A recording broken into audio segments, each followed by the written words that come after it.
Hi, my name is Amanda Panacea, and you're listening to the Healer Revolution podcast.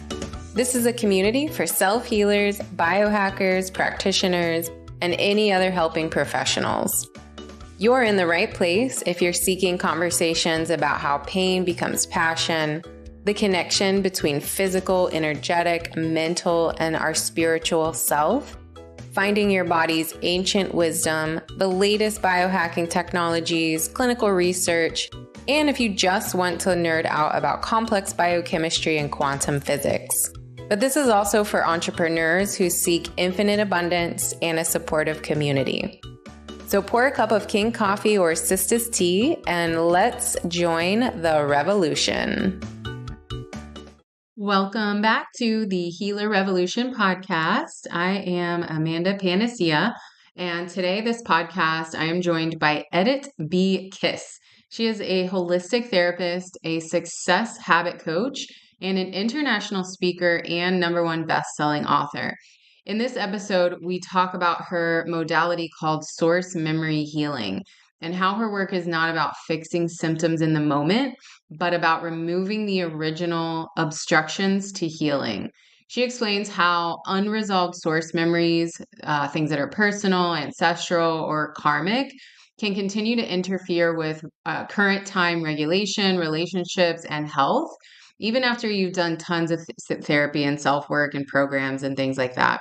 So we talk a lot about her modality, how it works, people that she's worked with. We go into complex PTSD.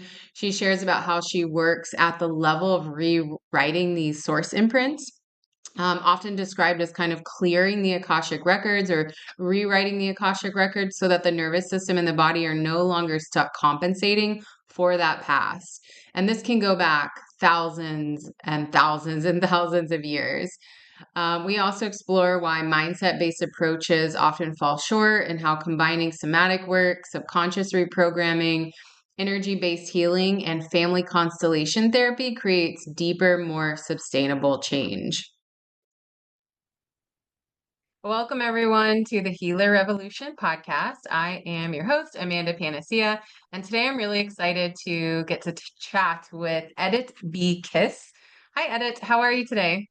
Hi, Amanda. I'm really great. Thank you so much. Thank you for having me.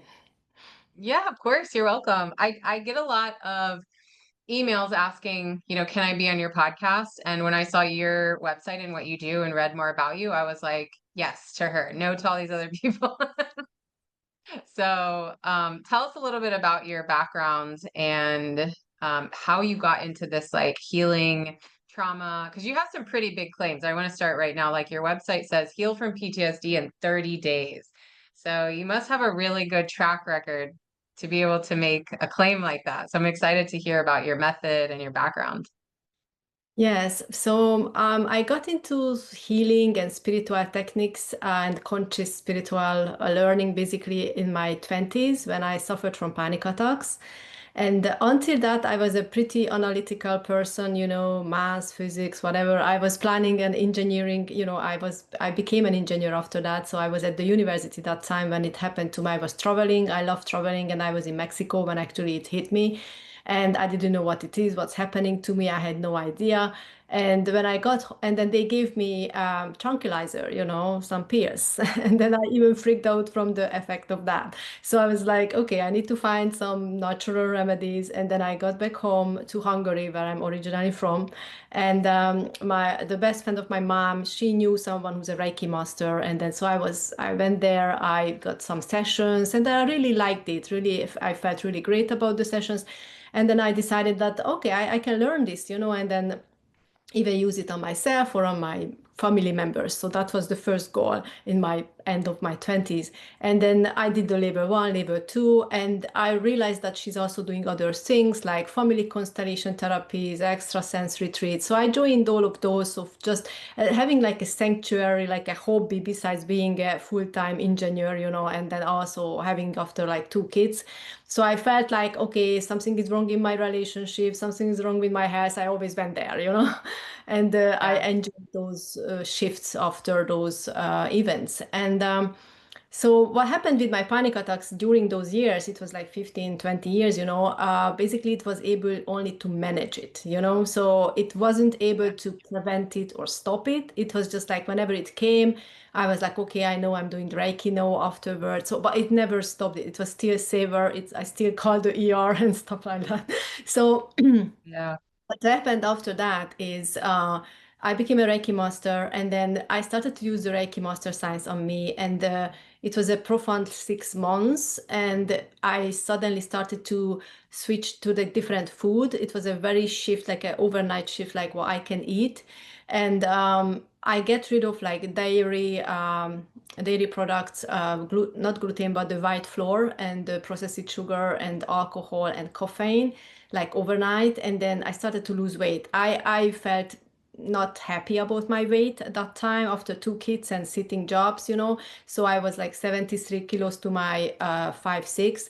So I was really happy when I started to lose weight, like 2 3 kilos a month, and then in 10 months I literally dropped like 20 kilos. So it was like from going from size L to size S, and I was really like felt great about myself. I also shifted from 9 to 5 to a contractor position as an engineer, so I had lots of freedom. I started to love my life, love myself, and then I really enjoyed everything. And I wasn't searching at that time, to any modalities at that point, and I was just accidentally invited to karma yoga healing and to help out to translate, because I was at that time in Hungary, and the guru was from India, so they thought I can translate, from English to Hungarian. But eventually, I ended up translating the booklets and the materials. But I was still there for like one meditation and some mindfulness coaching, and I was flabbergasted. I was like, "Wow, this is so powerful! This is so great!" And then I was even translating one-on-one session between the guru and the clients, basically. And that was also very powerful. And I decided after a couple of months, because I started to have like huge breadcrumbs from the universe, synchronicities here and there. And it like, because we activated the pineal gland on that meditation. It was a samadhi meditation, which is a Adiyogi Shiva technique from 60,000 years ago. And so what happened, the synchronicities called me to move to London, and within 5 months I actually moved to London. I finished my courses with this mentor, the basics and the advanced, and then I moved to London. I created my business immediately, like within 2 months, my healing business. And I was still doing engineering work, but I was like dedicated to put some effort in that. And I started with one-on-one sessions, like face to face. I was literally going to people's homes in London, and then COVID happened. And then when COVID happened, I started to move online, so creating online programs, online platforms for clients and stuff. So it was growing faster. And I also work with influencers. So I got more clients from all over the world. And then basically some of them were healers, some of them were Reiki masters, some of them were hypnotherapists, and they also enjoyed the benefits of source memory healing, which is one of the Adiyogi Shiva technique. And in this source memory healing, as they shifted, they said, "Oh, I want to learn this. How can I learn this?" And then I was like, "Well, the guru passed away in 2022, so I need to create you a program." So I made a facilitator training, and then I trained maybe 20, 30 facilitators so far. So that's where I am right now. And then with the panic attacks, basically after I started to use source memory healing and having more me time and connecting with other dimensions, basically the steps came in, like how I can actually prevent it. And then it's beautifully came along that, okay, now I can say that actually I can help anybody to stop panic attacks in 30 days or PTSD in 30 days, because I started the program like 8 weeks, and then I had my clients with depression, with anxiety, with panic attacks, with all of these issues, feeling lost, or grief. And then I started to work with them, and I realized that after like 4 weeks, they are already smiling, they are happy, flappy, they already know what they want to do, the completely different person from the beginning. So it's like, okay, then I don't need to be with them for 8 weeks. 30 days is like they already shifting to the other side. So I was like, okay, let's do a 30 days program then. So that's how it happened. Wow. Yeah. I love that. I love how you combine so many different like modalities and also kind of landed on one that really seems to be effective. I've never heard of this technique, so can you go deeper into what is source healing modality? Yeah, source memory healing, that's the Oh, name. source memory healing. Yes, so this is one of the other yogi Shiva techniques, as I said, is the Kashmiri Shivaism, one of a part of the Kashmiri Shivaism. So it Uh, starts with the Samadhi meditation. So we use the Samadhi meditation to bring the client or ourselves into transcendental state, which means you're going into theta or delta brain waves, and in that point you have access to the unconscious mind. And when you have access to the unconscious mind, you can start communicating with the unconscious mind. And then, starting from the point how you feel right now, the unconscious mind can calibrate and find you the memories which are related to this issue, and then bring you them one by one. So sometimes it comes all of them at once, but then I say to the client that just pick one now. So we work one at a time. So one memory comes up, then we sit with that. We go in there. I mean, they go in there. They tell me how they felt, and then we release those emotions from the multidimensional existence of the person, which means every layer. So I have a guided release which I do during the session. And after I release that for them, and then we replace it with positive energies, then they go through the release, and then they actually go back, revisit the memory, and then it's in a column of light, which means it's already transformed and replaced. And then basically they do forgiveness with themselves and with the other person, and then we close it with a higher learning from the superconscious. So basically we download a guidance at the end. So sometimes the clients go into this lifetime memories, sometimes they go into past lifetime memories. I had clients who went to between lives memories, or who went to before lives memories, like when they were a particle in the universe. It's really fun. wow. That's really incredible because that's kind of similar to what I'm doing. I did a lot of theta healing trainings. So, doing meditation, getting into theta state. I also use like havening and psychosensory techniques to get into that like trance state. And then not exactly, what this modality is, but some similar stuff. Like let's go into the emotions and the sensations and all of the subconscious relate all of the subconscious tracks and triggers to like a memory or whatever the phobia is or the big trigger is. I think it's crazy because I've done so many programs that people from all around the world have kind of come to this conclusion of what works, right? Like we've all kind of been like, "Oh, this is how you do it. Okay, let's all kind of make our own little modality of like how to heal trauma and how to rewire the nervous system." And there's a lot of overlap in many of these modalities. That's really cool that you said it was 60,000 years old. Yeah, yeah, yeah. From Wow. Yeah. And are you integrating IFS into the process as well? Like, is that part of the like meditative state? Do you incorporate other um like IFS. modalities in with it? What do you mean IFS? Oh, sorry, like the not the interfamily systems. What was the other one you Oh, mentioned earlier? the family And the constellation. constellations, yeah.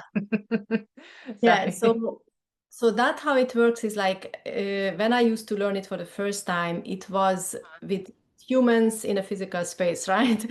So we were like Hmm. a couple of people invoking the family members, spirits of the person who needed the healing, and then basically playing a role of that person and doing forgiveness and love and all of those things, establishing the balance and harmony in that family. So how I do it right now is, because we learned it from in the Kashmiri Shivaism, we learned certain techniques when we can actually step into the family unconscious through meditation. And in the family unconscious through meditation, we ask similar questions what we would do in if we are in a physical space, and we go into the spirits of those family members basically and do the similar harmonizing and healing in the meditation. So it's now much more easier in that way.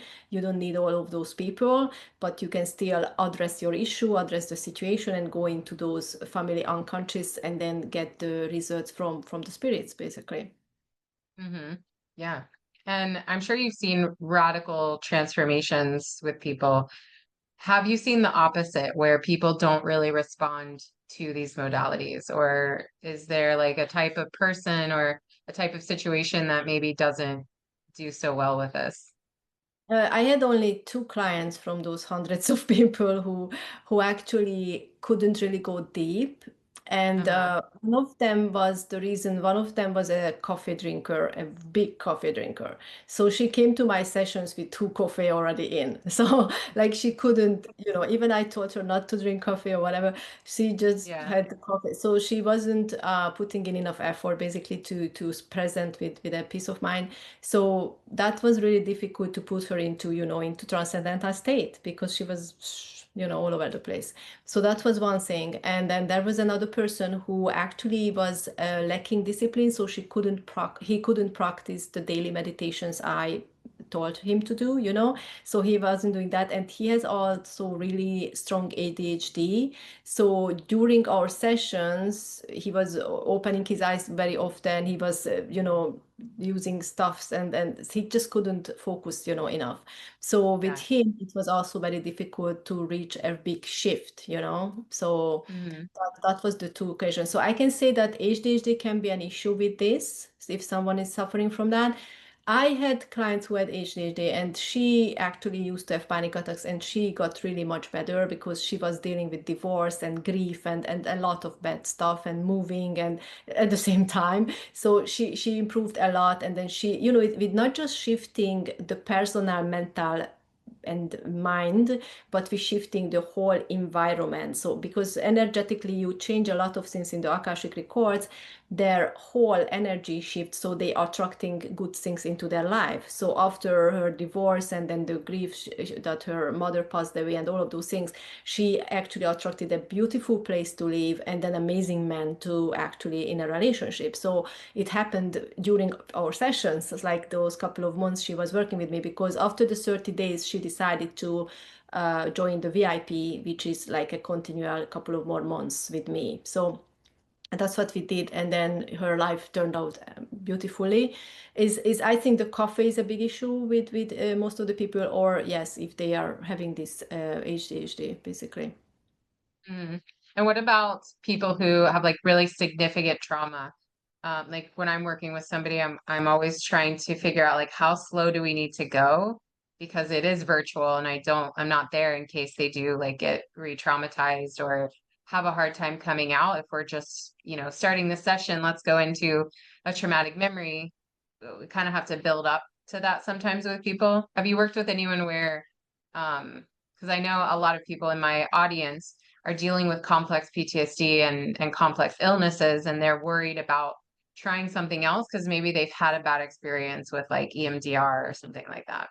Oh no, no. I heard about EMDR, and one of my clients and student went to EMDR to check it out, and she was like, "Oh no," because she had clients who had EMDR before she wanted to do the source memory healing, and then yes, she felt that something went off on the EMDR, and then they got like I don't know. I never tried that, but my client was or my student was explaining about it, and then she wasn't happy about the results, how the people came to her after that. What I'm saying is, Hmm. so Hmm. for me, what I can say that this is an extremely gentle method. People not shaking, people not screaming, people not getting into anything. So it's really gentle, and I really love it because if I see other modalities out there, I know there are other places where people shaking, the people, showing all kinds of weird things when they are going through some traumatic releases. And then I work with clients with really big traumas, like sexual abuse, childhood abuse, or teenage rapes, and then adult rape, and then all of these together.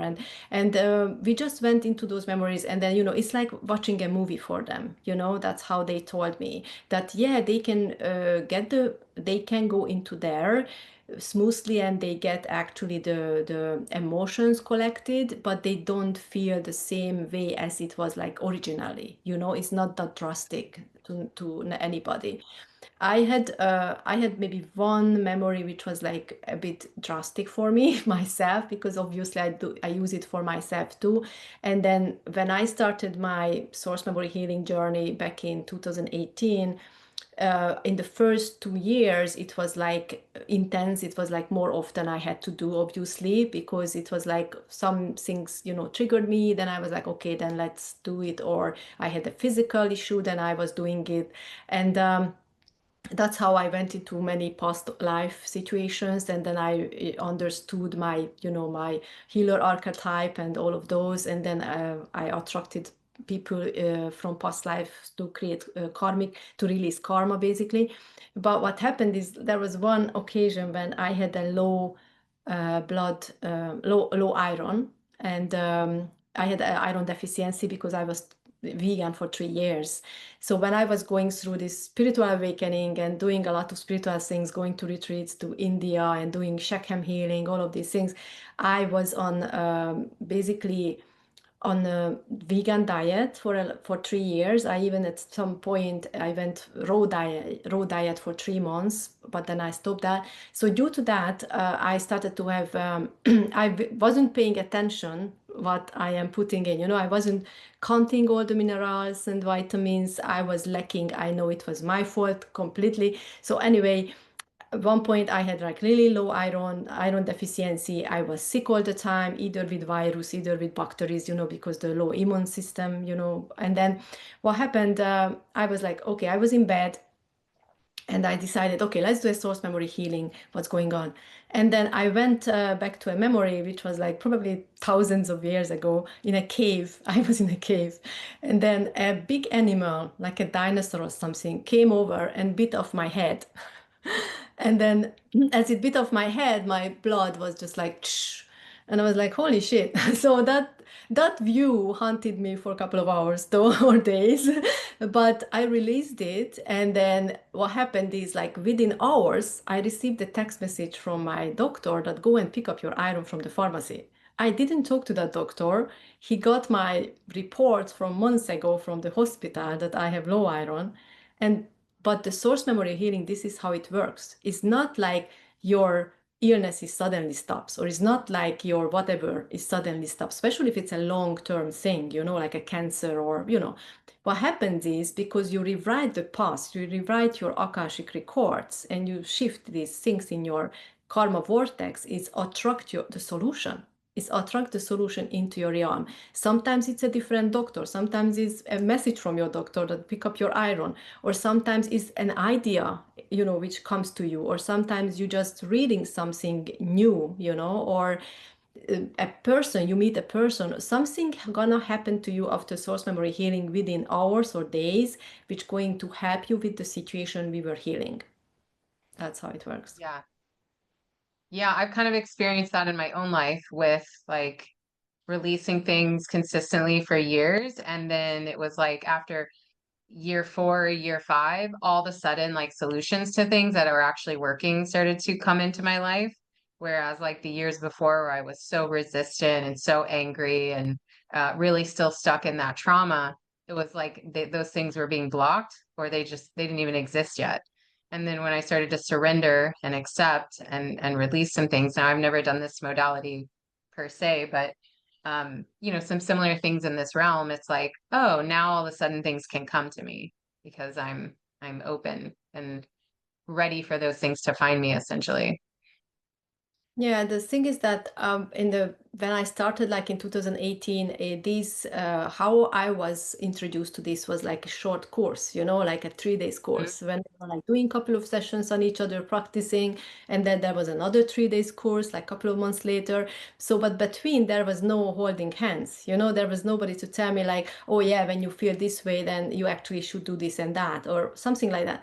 And then it took me a couple of years when I was like, I need to create it like like a program, like need to tell them what to do in what day, which meditation, which practices, what to pay attention to, how to use it, all of these things. So, and I'm so proud of what I created now. I mean, I'm so happy about it because this 30 days incubator why is it working so fast? Is because all the steps I put it in, is not just like just having a couple of sessions. Is no, it's a complete with homeworks, like, okay, yeah, you need to do this and this and this every day, or you need to actually, I created how you call it, a course as well, which is explaining more about, raising your vibrations, positive mindset, ancestral healing, all of these things which people have sometimes no idea when they come to these healing sessions. So we don't really, lose time on explaining them everything, because they watch those in the background, when they have time. So when they come to the session, we can just focus on the healing, basically.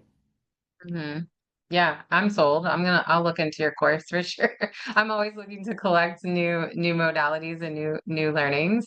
I'd love for you to kind of let's backtrack and explain like what is the subconscious versus the superconscious, because that's kind of like a term. I don't know if people are familiar with the superconscious, and then how is this all tied together with like quantum entanglement, quantum physics, or how is the past influencing the now? If you could explain kind of how that all works from like a spiritual slash scientific way.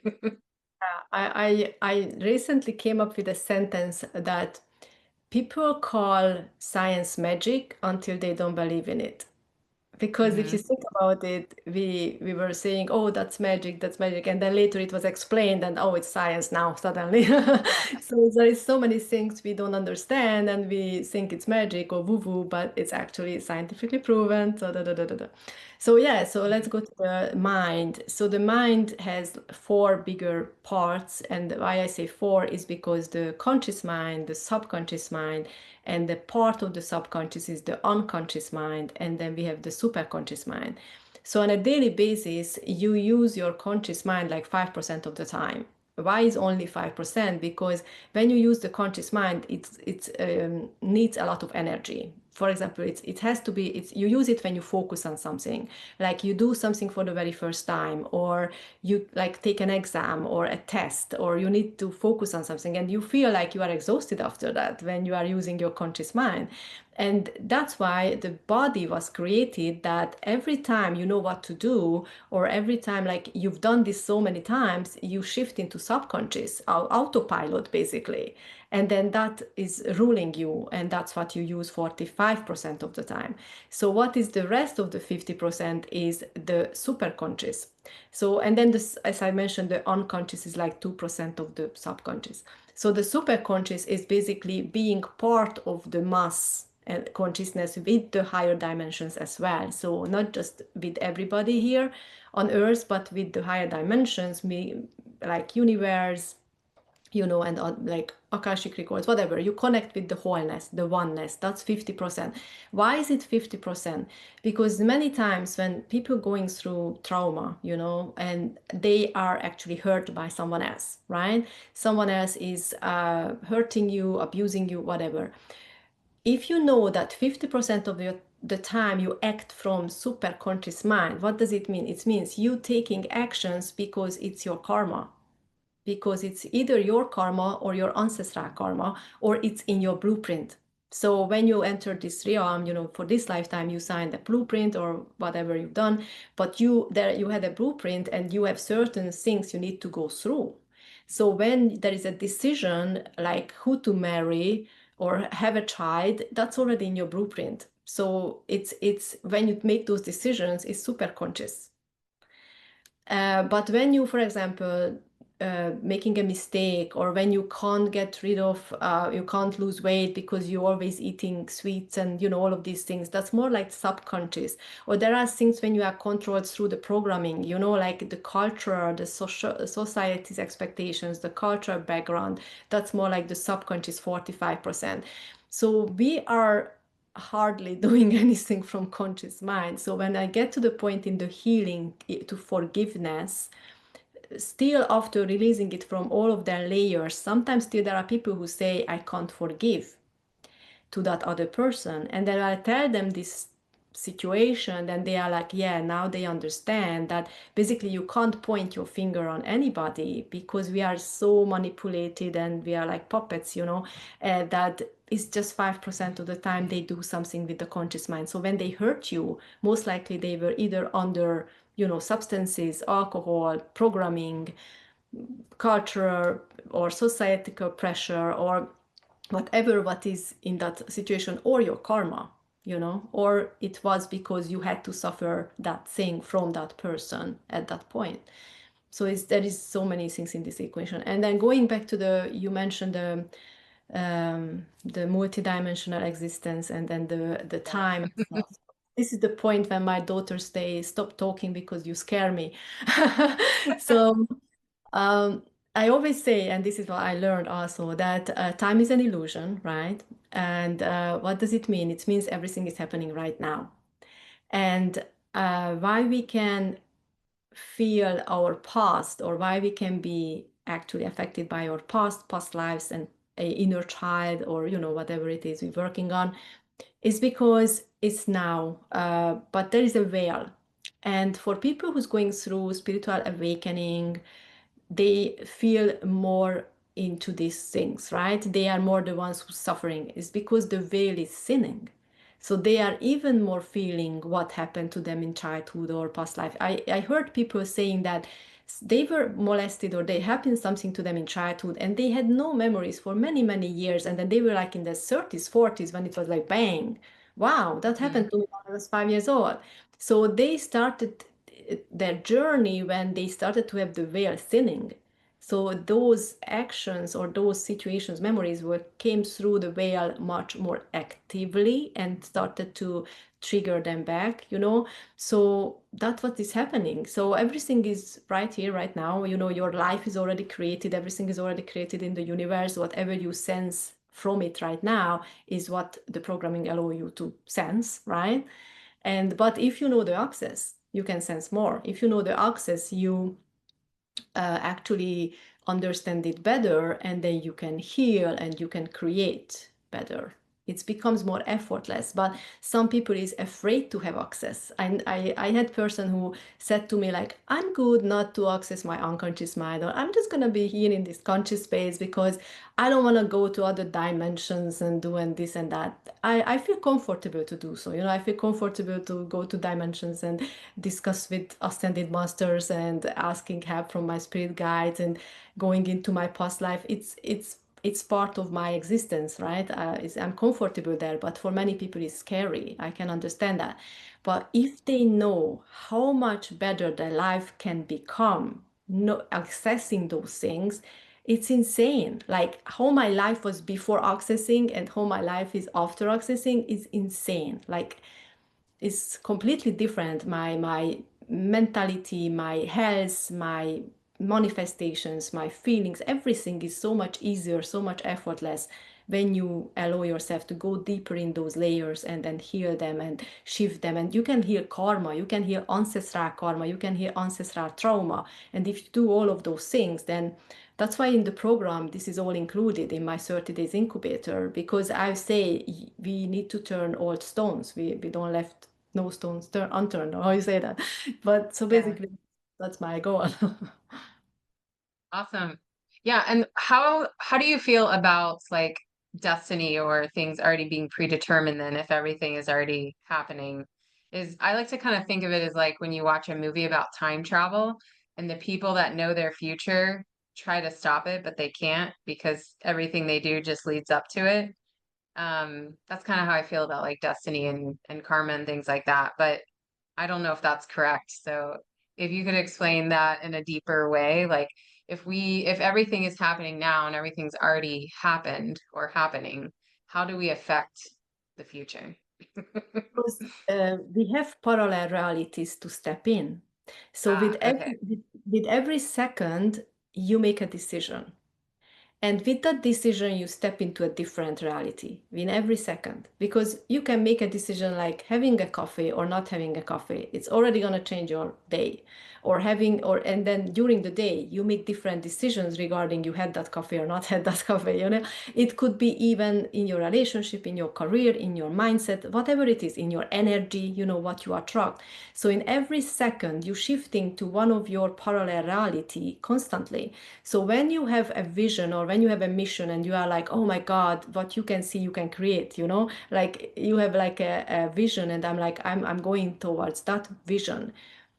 But to make sure you end up in that vision, there is a lot of possibilities that you end up there or not. And then it depends on your everyday decisions. And the karma works this way as well. So when I was learning about this, the mindfulness is a pretty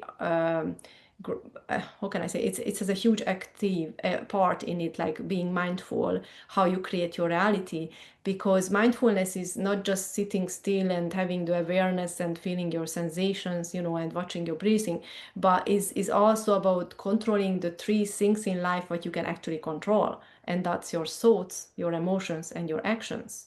So when you know that you can control your thoughts, then you are more aware of it, you are more conscious, and you are like, oh yeah, I'm not thinking negative, I'm not assuming negative, I'm assuming positive things. And then I actually create those realities through thinking. And then the other thing is that your thought create your emotions, and it's really important, your emotions. So if you're thinking about negative stuff of you, of course you're gonna feel bad, right? You're gonna feel scared or sad or angry or whatever it is. But if you think about positive things, you're gonna feel gratitude, joy, happiness, you're gonna feel good.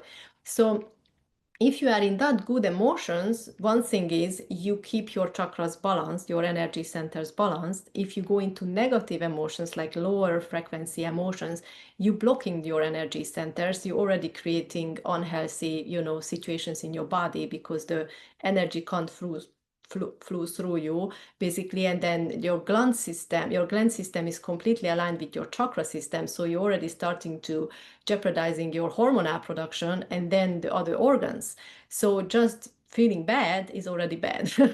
And Right. then then those negative thinking is gonna charge you into different actions than a positive thinking, right? If you are not afraid, if you are feeling great, you take different actions.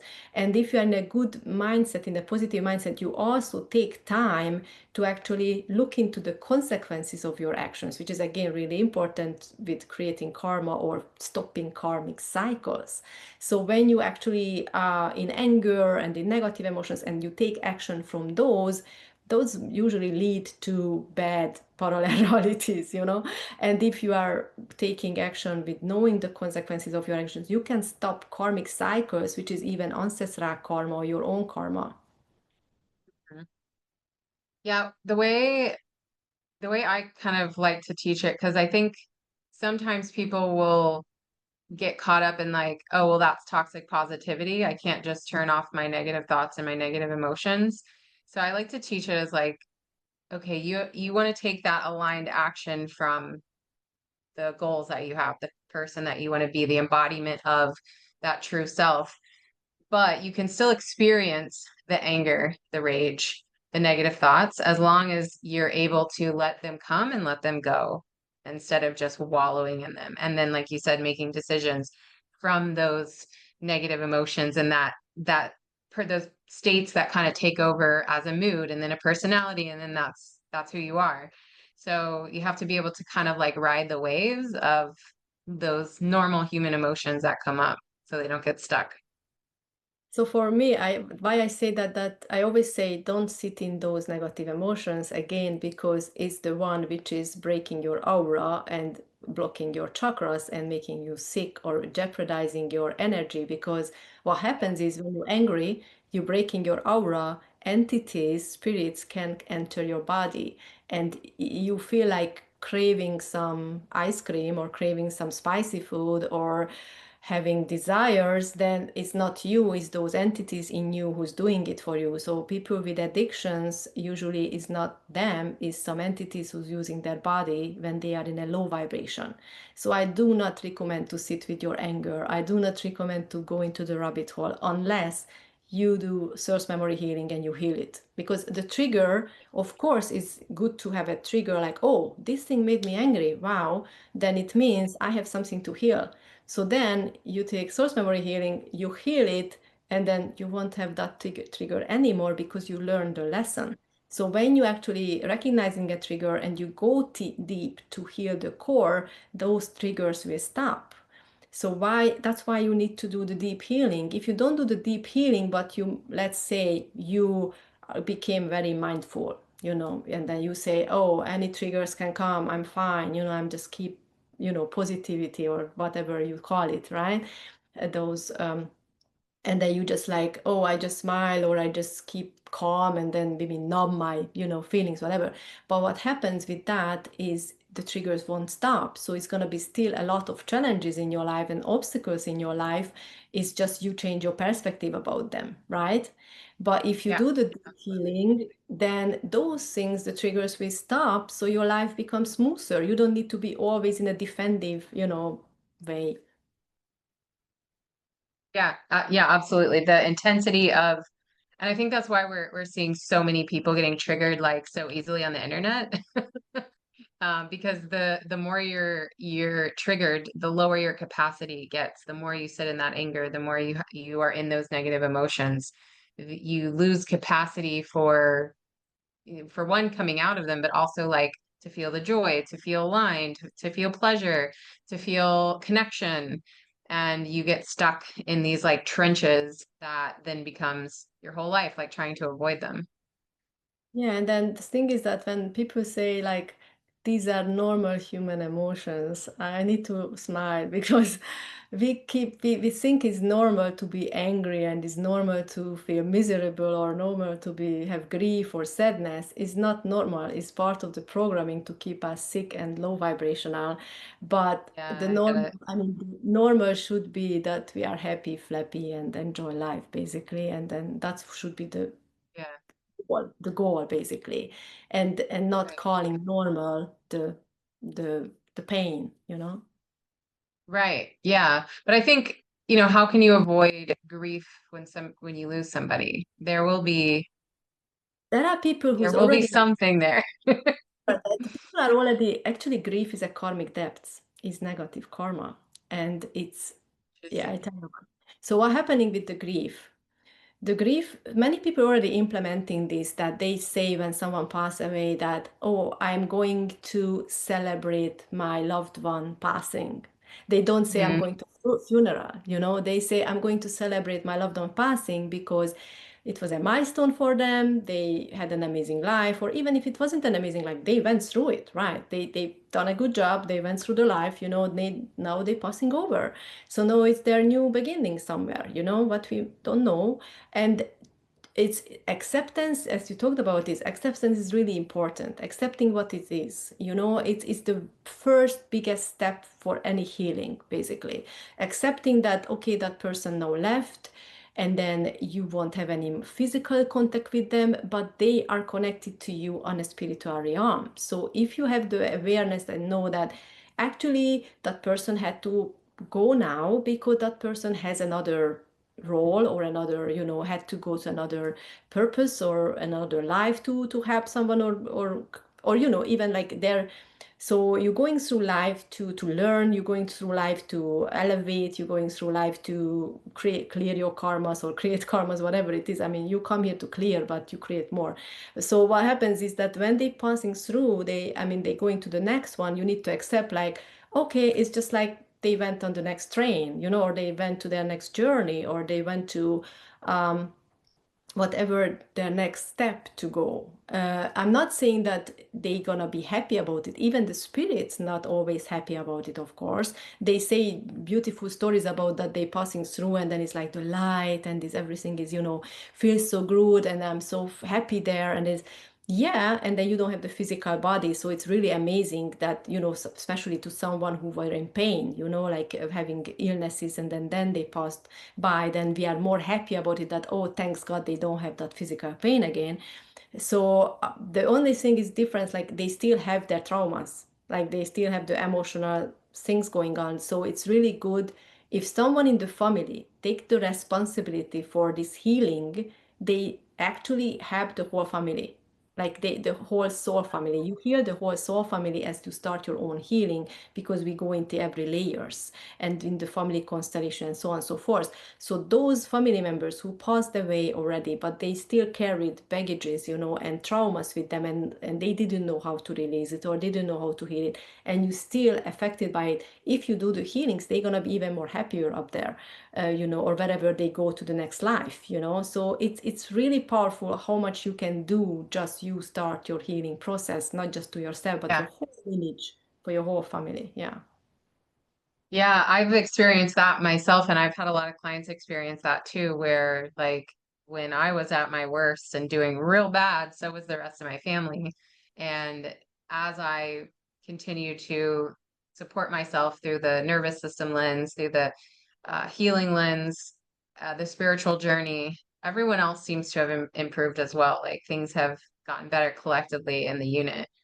And some of my clients have really crazy, amazing stories about like parents calling them out of the blue and apologizing for things and like just Exactly. wild stuff that happens, like you mentioned, like some of those synchronicities. Um, why do you think that now is like the time where we're also, I mean, honestly, we're obsessed with healing now, like social media, the internet. Here, I mean, this I'm year in my is healing era. Everybody's talking about it. Why is there this wave? Like, what's going on collectively in our world, in our yeah, so universe? And this is not a coincidence because we are in the ninth universal year, and the ninth universal year is all about releasing, getting rid of, reflecting. It's all about basically to release anything, anything in your physical reality, anything in your past, and then anything but it doesn't serve you anymore. So ninth universal year is all about that. And we are also in the snake, in the zodiac, in the Chinese zodiac, we are also in the snake year. It's the same thing, shredding skin, shredding your old self, your wants, your negative habits, your anything which is holding you back. So this year Mhm. is particularly, like in many ways, is actually emphasizing the healing. And then we have September, when we're doing this recording though. So in September we had this, now the 999 portal, and September is also a ninth universal month in this year. And we have the eclipse season at the same time. So it's like these weeks are so heavy on people because everything coming up to the surface, boiling up to the surface, and they are triggered all over the place, and they need to make big decisions because basically next year is the new beginning. Whatever you decide now, in these weeks, and then because October is already going to give you a hint of the new beginning because it's a universal first month this year. So whatever you decide in this September, basically, and start to establish till end of the year, that's going to be your new beginning, and also representing your next 9 years. So it's really a big decision time and really a big release time, because if you don't do anything, if you don't change anything, you're just gonna stay the same. I know people who telling me like, I have the same life for 10 years. I'm like, okay. If you're happy with that.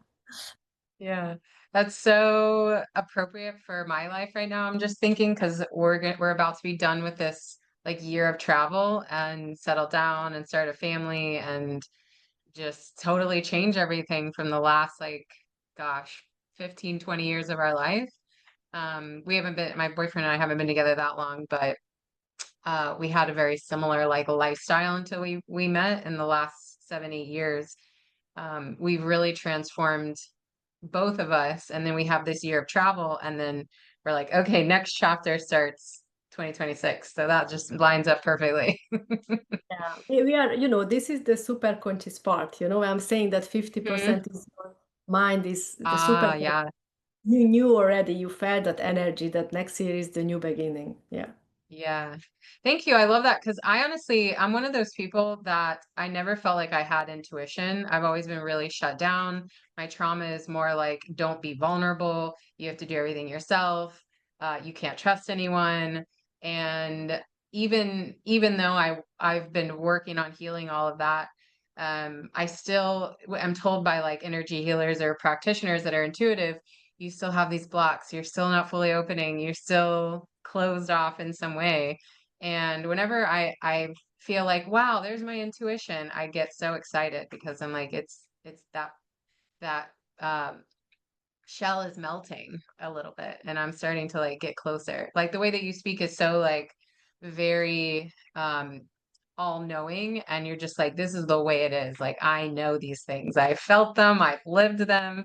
And I think when people experience these big traumas and complex chronic illnesses and complex PTSD, they lose that and they feel like I don't have that. I can't do that. I don't trust myself. Yeah, the trust is so important, and that's what they lose the first. You know, when you get Yeah. betrayed, that's what you lose the first. And then there is three trusts you need to establish. The one trust is trusting yourself, you know, and your intuition and whatever. And then the second Mm. trust is trust others, because basically all your wishes coming through other people, you know, when you manifest or when you do anything, like all the opportunities, all everything is through other people. You can't do anything alone. I mean, you shouldn't.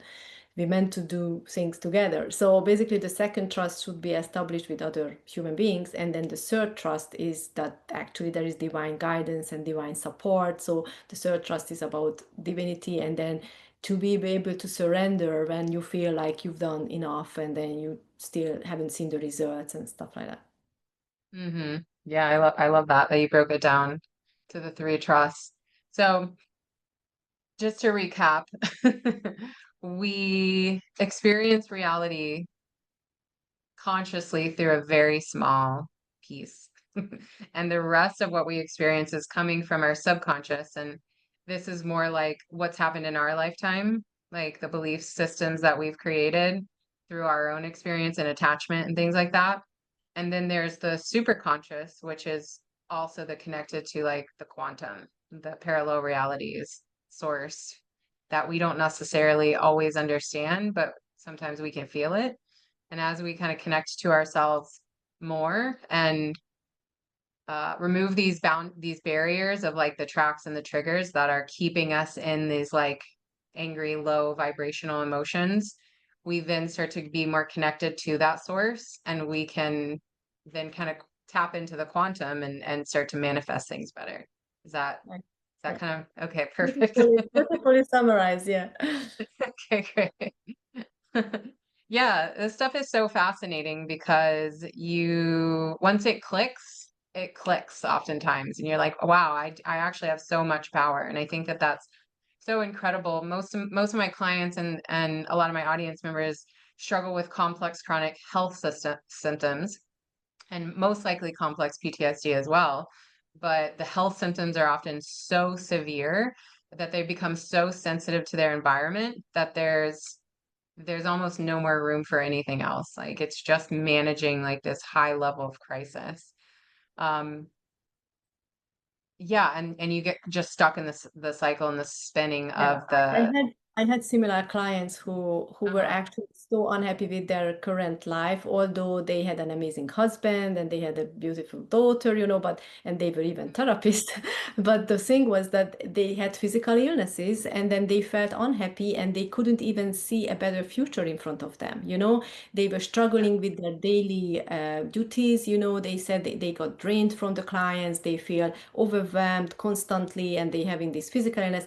So when we did the sessions, one of the interesting things was that we went into childhood traumas, obviously some of the childhood traumas, but one of the memory we went in, it was before this lifetime, when they were actually pushed to come down to this life and they didn't want it, and they were like negotiating, you know, and then saying, I don't want to come, but they were pushed. So they had to go through this miserable whatever they're going through right now, and then they couldn't digest that they actually didn't want it to come, you know. yeah, And then we had to hear that kind of resistant, because that's why they created all of these illnesses, because they were fighting against life, you know, kind of way.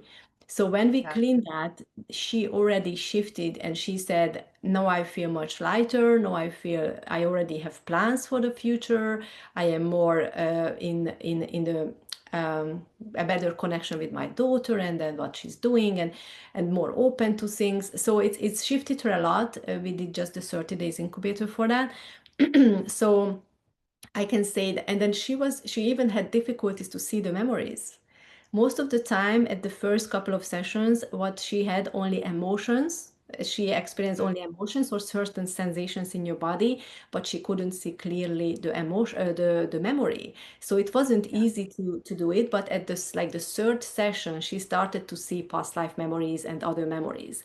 But like it needed her a couple of sessions to get to that state. So that's why yeah, I always tell to my clients, like for the first week, just practice the meditation, you do the samadhi to get that access, you know, because sometimes it's yeah. difficult. Yeah, I'm very much like that. For me, the emotion piece is more difficult to access. and I can imagine and use my imagination great, but the like truth of the feeling is very difficult. And then I have lots of clients who have a really hard time with that imagination piece. Like, I don't see anything, I'm just feeling this. And they become really hyper aware with the sensations. It's just still hurts, it's just scary, it's this, it's that, and have a hard time coming out of that piece into like using the imagination or seeing the memories or seeing like the connections that are tied together with all those other sensations. Yeah. Awesome. Yeah, this is such a cool conversation. I will definitely check out your course because it sounds incredible. I know we have a lot of clinicians and practitioners listening, so tell everyone how they can find you and be involved with your classes and courses. I'm most active on my school community. In my school community, probably you heard about school.com. It's Mhm. spelled SKOOL.com. They have many communities, so if you search for mine, you can use my name, Edit B Kiss, or it's called Release with Ease. So you can join the community. I have there my course, I have the meditation library, I have also classes once a week or once in 2 weeks are different classes there. And if you are actually there for a period of time, you can gain access to my trainings with the facilitator training and elemental light healer training. I also teach energy healing. So if you stick to that program for a longer period of time, you get free access to those higher level trainings basically as well. But if you want to start those earlier, you can come up to my website. Is editbkiss.com. So it's just my name.com, and you can get all my access from there. Like you can find the programs there. You can book sessions, free synergy sessions with me also to talk to me, and also access to my YouTube channel where I also have a meditation playlist, and you can try the meditations there. So there are many options basically to connect. Awesome. Yeah. And do you need any sort of background or training to do the training for the actual modality, or can you just be anyone that wants to learn that? No, you don't need it. It's really start from the basics. So it's really start from basic knowledge with the chakras, with the energy fields, with karma, with all of those is going through it. When someone is going into level one in the karma yoga healing level one, we go through very basics as well, and then we build it up from there. And with the level one, you already able to use the source memory healing basically with the clients.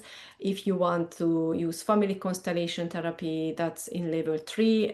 For level two, you get the past life regression and more learning about karma and ancestral healing and meeting with ascended masters and spirit guides. So it's built it up like in three levels: level one, level two, level three. Level three is the master level where you can teach level one, level two as well. I have already a couple of masters as well who finished with me, but most of the people went to level one because already with level one you can do source memory healing. Wow, awesome. And it's only 30 days, or is that the Well, 30-day that program actually something that's separate? also 4 weeks. Those are also created for 4 weeks plan. But the level one you can do it on your own speed because the level one I provide on an online training. So you do it on your own speed. I have a community for facilitators, a WhatsApp group where you can actually arrange sessions with each other. So you can have free healings from each other, basically unlimited free healings, and you learn and practice, and then you need to do an exam because I only give you a facilitator a level one practitioner paper if you pass the test, pass the exam. Incredible. And are you the only person in the world that's teaching this modality? um I was looking into like who left like after Yeah. the passed away, and I can't find anyone else. I can't. I don't know where they are. Yeah. So probably you are. Awesome. Well, this has been amazing conversation. I've learned a lot for sure. And I love what you're doing. I'll check out your practitioner course for myself as well. Um, yeah, any last words, any words of healing or knowledge that listeners can kind of take with them? Most likely when this comes out, I already have my book, my second book published on Amazon. It's called The Hmm. Gap Filler Success. And this Gap Filler Success, I wrote this book as a good experience to everyone who needs some steps, easy steps to get their goals, in any area of their life, in any aspect of their life. And then this book was created with two parts. And the first part is for people who's more analytical, who's not that spiritual, and it's just like strategic steps, strategic explanations, and examples. And then the second part is when I already applied spirituality into it, and it's more with astrology, numerology, also with manifestation, and lots of like practices in there. So it's like when you go through that book, you gain a lot of practice, you gain a lot of knowledge, and also you can implement already lots of things in your life and start working on it. So this book, I really feel like it's kind of like my baby and it includes a lot of life experiences, like life stories. I used to travel around the world, and I lived in like 8 countries, and then I visited like 33 countries, and all of my, like many of my experiences there, many of my travels in there, and how I achieved #1 best-selling author label, how I got to this or that, all of my achievements are in that book, showing as an example how I get there. So it's a nice book if someone feels like, oh, I want to achieve goals, but I don't know what's wrong, why I'm not achieving my goals, or what should I do, what steps to take to manifest better or become a better person. So it has a lot of examples, a lot of stories. It's really interesting, I believe, and then it has a lot of knowledge. Yeah, I like that you split it up with the intellectual side because I tend to lean towards that side, and I know a lot of people do as well. Especially because I've never really studied like numerology and astrology very deeply, so it's like reading a whole different language sometimes, whereas I'm safe in the intellectual side of things. So that's really cool. I Yeah, made it awesome. really simple. Yeah, I, I made it really simple, the astrology and uh-huh, numerology, because I'm also coming from an engineering background. So I right. am made everything simple for people to digest and use. Awesome. Yeah, thank you so much for joining. This has been a wonderful conversation. We'll have everything in the show notes for people to check out. And thank you everyone for listening. Thank you, Thank, everybody. thank you, Edit, for joining me. Bye. Thank you, everyone. I am just so thrilled that you're listening to the Healer Revolution podcast. This has been a huge passion project for me and super therapeutic on top of that, helping me to use my voice and connect with other like-minded individuals. So if you're enjoying the podcast, please like and subscribe. Please share on social media or with your audience or friends or loved ones. I truly appreciate it. It does take a lot of time and financial costs to run the podcast, and it is not a moneymaker, let me tell you. So if you are enjoying this, I would truly appreciate your support just by sending me a post, a like, and a subscribe. Thank you so much.